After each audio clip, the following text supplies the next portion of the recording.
Well, welcome to BX19. Yeah, exactly. Guys, fantastic to be here. Obviously, a huge amount of work goes into these things. Many of you have flown from all across the world, 60-odd countries. There were guys in the office till midnight last night, and pretty much, I don't know if they went home last night. So it's fantastic to be here. Anyway, the main thing actually is just to introduce, you gather there's quite a lot going on in Westminster and British politics at the moment. And in fact, Mark Easton from BBC was going to do this, what I'm doing right now, and he himself has pulled away. So I'm especially grateful that we have Secretary of State Grant Shapps, who's long time been a supporter of the work that many people in the room have been doing around behavioural science and so on. He's himself gone through many roles, just a brief introduction. He's MP for Welwyn Hatfield since 2005. He also has a fascinating way in which he continues to engage with his constituents, actually.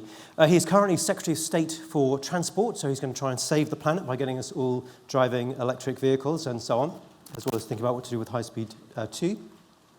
He's been chair of the Conservative Party. He was Minister without portfolio in Cabinet Office, Minister of State for International Development, and Minister of State for Housing and Local Government. And we've been able to work with him actually through the whole history of the BIT in Britain in many of those roles. So it's honestly a great pleasure, and I think we're particularly grateful he was able to come today at such extraordinary time. So welcome to Grant Shapps.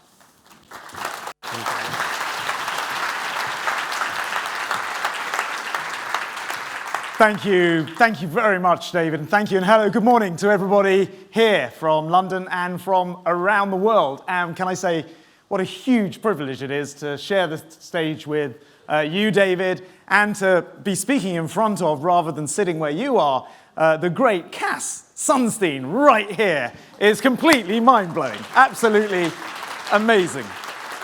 I was in a position where I was reading Nudge and all of those books before we came into government, which was in 2010 in a coalition government, and we immediately set to work with David, with the Behavioural Insight Unit being set up. And as David mentioned, I had the really unique opportunity from a governmental point of view, from a public policy point of view, to put some of the theory into action, which has been an enormously interesting and fascinating, and I think beneficial to humankind role. And you can't say that about all politics. So to be able to do something useful via behavioural science was incredible. But also to be here right in London, right across from Parliament right now, talking to so many people who have a deep interest in behavioural insight and what it can do in business, in politics, in public policy, in global affairs, in so many different ways, and so many experts in the room.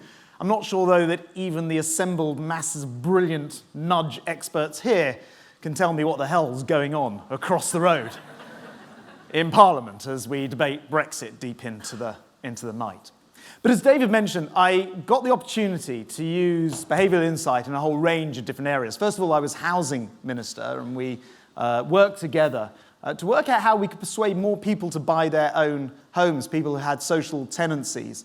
And the government at the time was obsessed with what size is the discount, how much money off the total fee, for total cost of the house should we give them. And of course, the Nudge Unit were able to point out that the real issue wasn't just what size of discount you applied, but what your neighbours were doing. How they were responding to government policy turned out to be very important. So that was one idea. Another place where we used it, David just reminded me, was in public housing, social housing. People would get repairs done, sometimes not terribly well, through whoever the public home owner was. So it could be a housing association or the council. But what would happen if we actually gave them the money to do those repairs themselves? And how would we persuade people that was a good idea? And it was an interesting approach as well. But I think the most important change that we worked on together, and when I say together, I just fronted it. David did all of the work on this. And the reason I say it's most important is it's literally been life-saving. was adding to the back end of a website where people go in order to register their vehicles for vehicle tax. Brits in here, the DVLA site.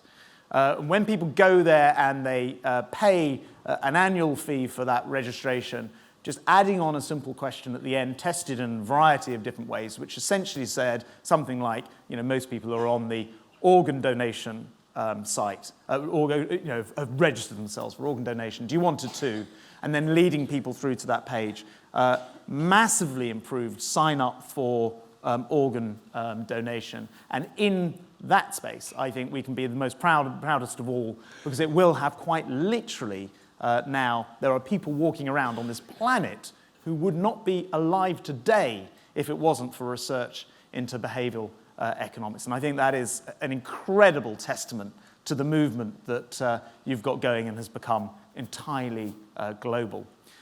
Later on, we've taken actually the ultimate nudge policy, which is to reverse it round. Everyone's opted in unless you opt out, which I guess when you look back to the early days of what were in the nudge books right at the beginning about things like opting in automatically to pensions, another policy that we've adopted is almost the ultimate nudge to reverse the default to being the thing that everyone just automatically does.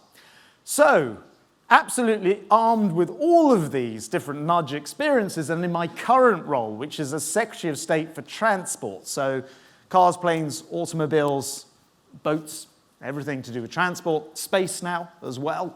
I'm looking at the way how we can convince people they should all go into space. And no, I'm kidding. We should work on that next.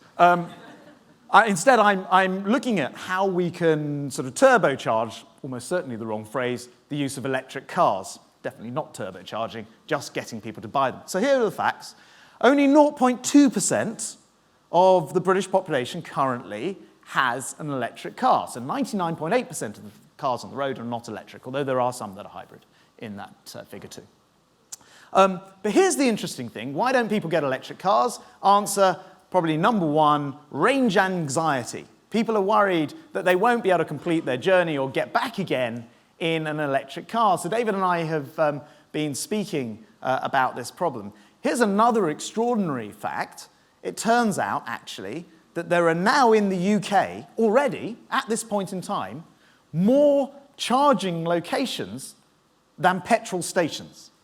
There are more places you can go to charge your car than there are petrol stations. So we ought to be able to deal with this range anxiety issue. So there are a whole range of different ideas, and actually sometimes the old ones are the best ones. The very first thing we are actually going to do as a result of conversations that we've been having just in the last few weeks, and I'm pretty new to this job in the last few weeks. It may not last that many weeks longer either, thinking about it. So, I'm getting this one done quickly. This is action this day stuff. Back on that DVLA site, the site where people go and pay now with several years past very expensive renewals for their car. If you have an old petrol or diesel car, it can be £350, I think even £380 for the year to get your car tax. A note simply saying, you don't need to be paying this money.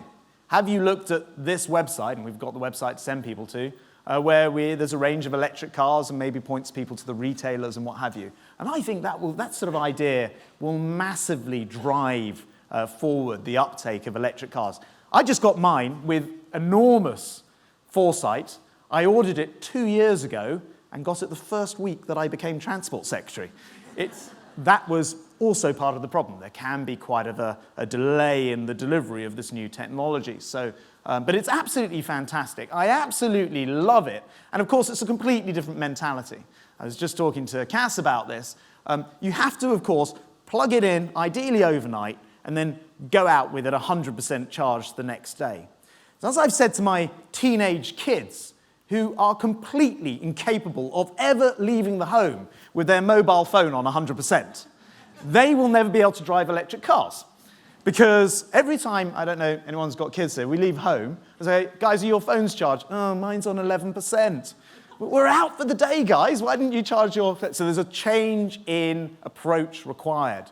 But actually, as Cass just pointed out to me, in the green room next door, this could be used very productively. I mean, after all, if we all stop and fill up our cars at service stations. And that's a 5-minute process, and then you times that out by the number of times you do it and the number of people doing it.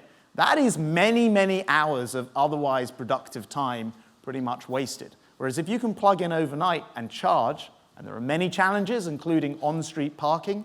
So we've just announced £40 million, for example, to research the on-street parking. For example, wireless parking. You just park yourself up in a space, and the car charges, no plugging in, all that faffing around. But if we can do that, then you could also increase productivity, something that in the UK we're forever looking at ways to try to increase what apparently are poor productivity figures.